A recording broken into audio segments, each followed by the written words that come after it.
Ideas இன்னைக்கு நம்ம gulab jamun cake தான் ரெடி பண்ண போகிறோம். அதுக்கு முதல்ல வீட்டிலேயே செஞ்ச குலாப் ஜாமுன், கொஞ்சமாக குலாப் ஜாமுன் சிரப், நட்ஸு, கொஞ்சம் குலாப் ஜாமுனை கட் பண்ணி எடுத்து வச்சுருக்கேன் ஃபில்லிங்ஸ்க்காக.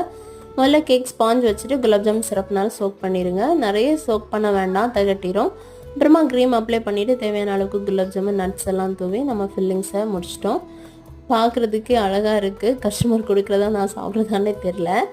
அப்புறமா நம்ம க்ரம் கோட்டு கொடுத்துடலாம். க்ரம் கோட்டு கொடுத்துட்டு மெயின் கோட்டு கொடுக்கணும். மெயின் கோட் வந்து இந்த கேக்கு பர்ஃபெக்டாக இருக்கணும்னு அவசியம் இல்லை. லாஸ்ட் டைமில் வந்து ஆர்டர் வேறு. ஸோ நம்ம இந்த மாதிரி ஈஸியான டிசைன் எடுத்துக்கிட்டேன். பேலட் நைஃப்பில் இப்படி வரைஞ்சி விட்டுட்டு கீழே ப்ரஷ் வச்சு இப்படி வரைஞ்சி விட்டிங்கன்னா சூப்பராக இருக்கும் பார்க்குறதுக்கு.